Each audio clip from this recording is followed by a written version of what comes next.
We're here today to talk a little bit about macronutrients.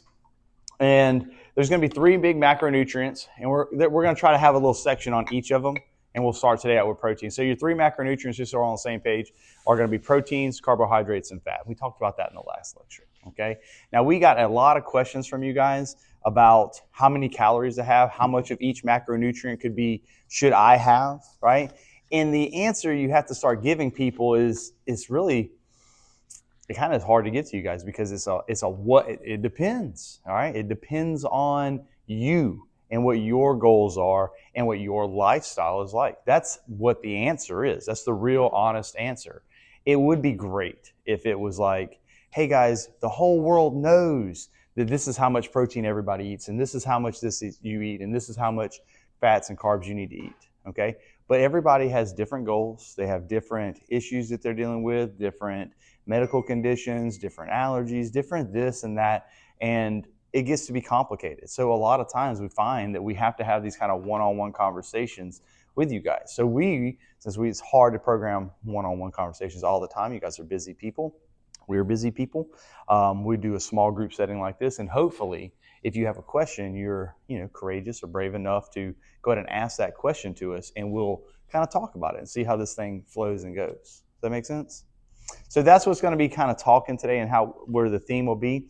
Now, as far as like how much you need to eat, Abrie's going to be going deep into it because it's protein talk, and she is the nutrition coach, so it makes more sense to let her talk about this stuff. Okay, it's not that we both don't have information or knowledge in the field. It's just that one of us is better than the other one, right? Cool. All right, and we'll jump in. I'll jump in a little bit here and there and start talking about some of this stuff. But yeah, I think we're going to start with protein. It'll be the first week. Cool? Mm-hmm. Sound good? Yeah. Abrie, protein? Yep. Oh, we got one more coming in. All right, guys. So, last time we talked about eating meat, vegetables, nuts and seeds, some starch, little fruit, and no sugar. And whenever you look at the macronutrients that are encompassed in that sentence, you're going to find your protein, your fat, and your carbohydrate. So today I want to cover protein because we can argue that it may be the most important there. Protein and fats are going to be the macronutrients that are essential to your daily life. Remember, we talked about carbohydrates being non-essential, meaning we can survive without them. Our body can take whatever it needs to kind of fill that void. So going into protein on a base level, there's not going to be a test on this, but it's kind of something I want you to have in your head, is that proteins are chains of amino acids. So I'm not going to give you the structure of that because that's boring, but I just want you to know, okay, that's kind of the sentence of what protein is. Now, we can break those down into 2 categories. We're going to have non-essential and essential.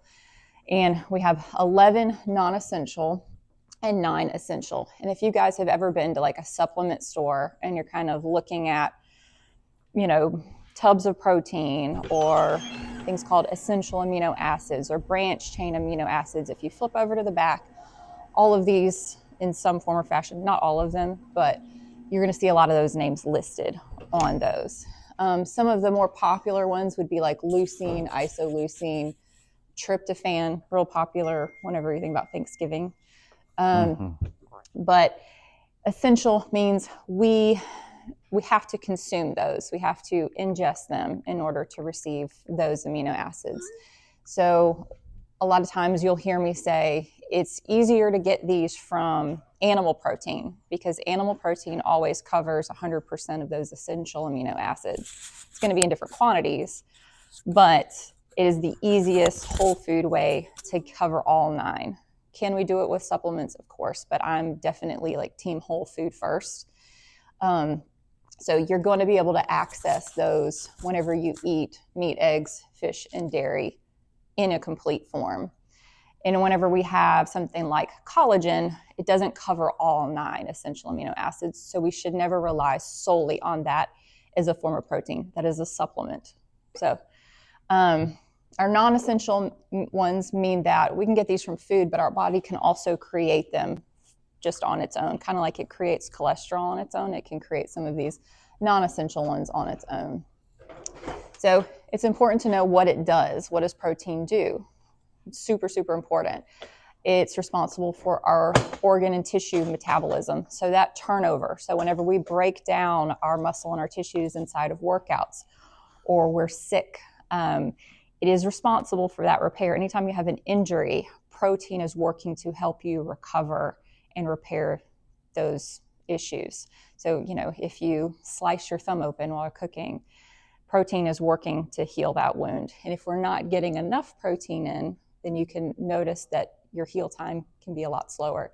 If you're sick, that's why bone broth and like chicken noodle soup become those things, because like protein is the base for those foods, and those help us repair and help cover immune support.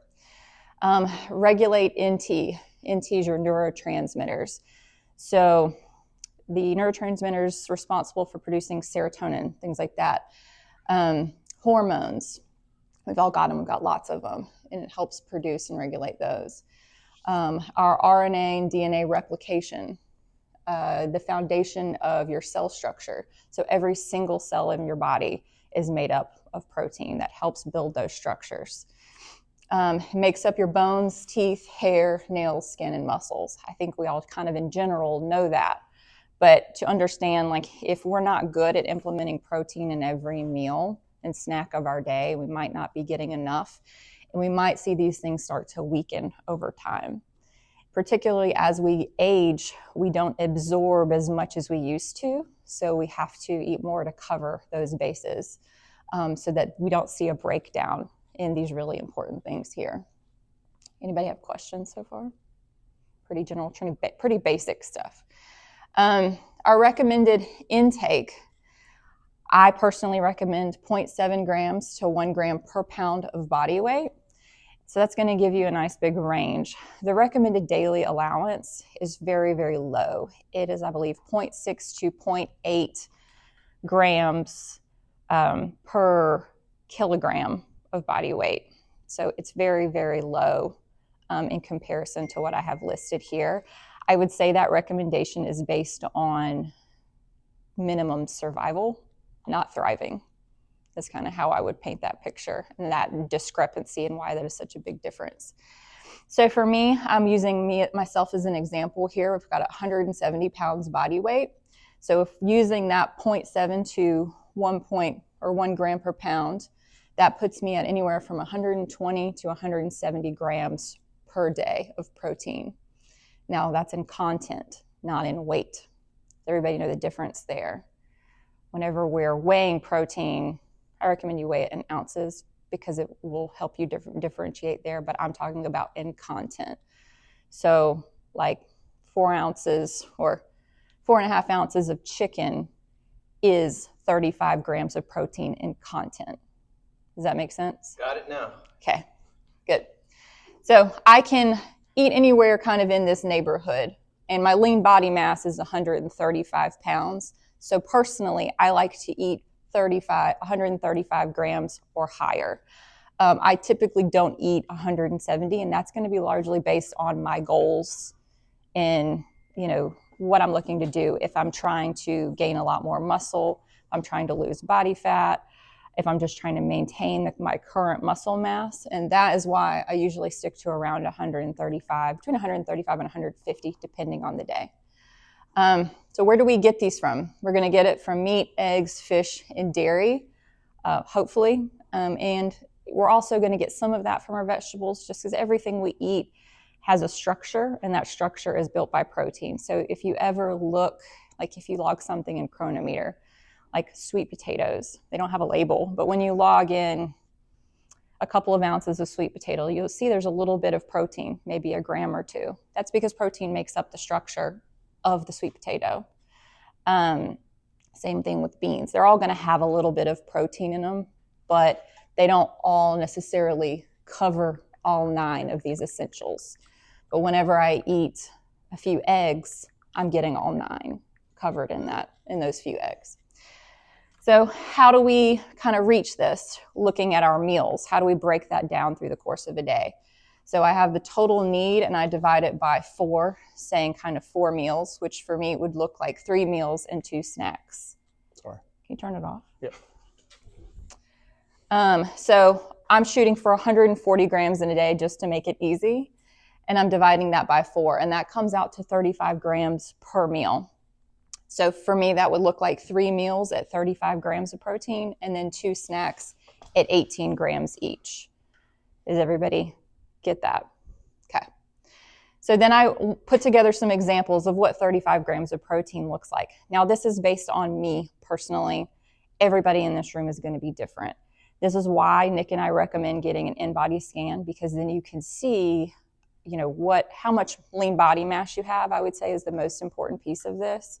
And you can also see what your basal metabolic rate is, the calories you burn at rest. And that helps us get a better estimate for what your intake needs to be. That's why that is so important. And also what your goals are and your activity level. These things are all kind of factors that play into how much you need. We can give a guess, though, based on your current body weight. That's I would say the least. You can start there, but the more dialed in you want to be, kind of the more information you need.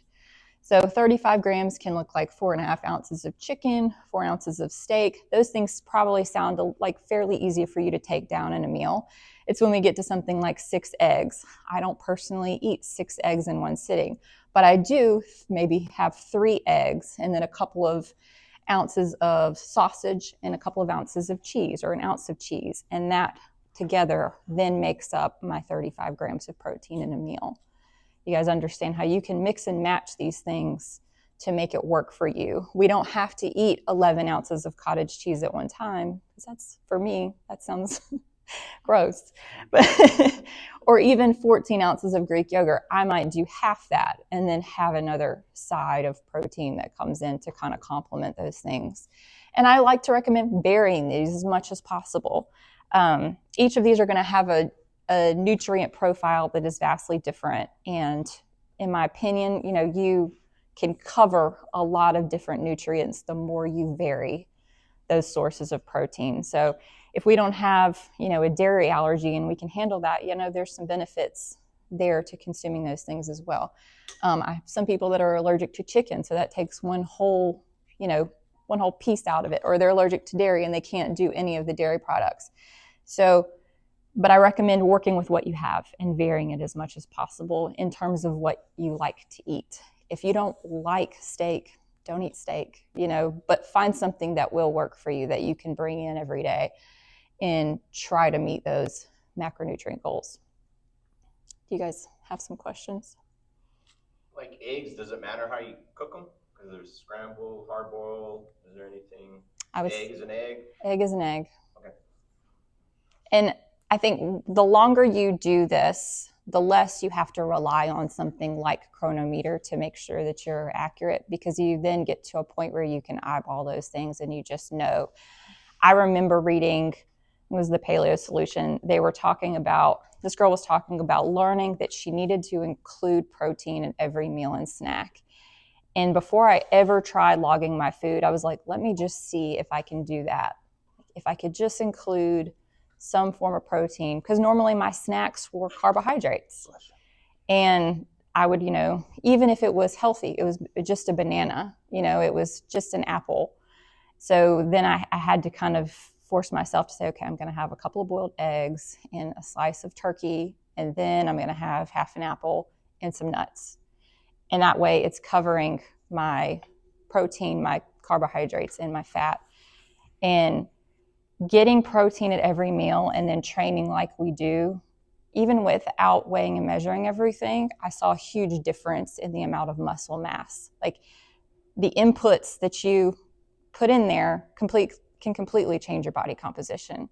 So you'll find that based on your caloric needs, they kind of are what they are, but what you put in there in what quantities really does matter. So like if I'm not eating this much protein, I'm going to fill those calories with something else. And it's most likely going to be a carbohydrate. So it would benefit you in terms of maintaining or gaining muscle mass. Like if you're just somebody that's like, I've looked at that scan, I know I'm under muscled, or I want to maintain what I have. I see that sometimes like the muscle mass tends to tip down.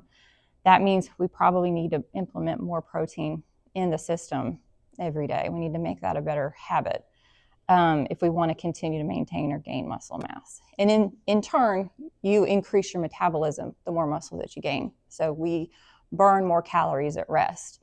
So you get to eat more, you know. But it's also like muscle, and I'm sure we could do a whole talk on this, like muscle being the organ of longevity. The more protection you have, particularly as we get older, and we're all doing that, you know, every second of every day, the more protection you have, the better. So it's a major benefit, and that's why I wanted to do this one first, because, you know, I know there's a lot of talk out there on social media, and people are like, you don't need to do this, you don't need to do that.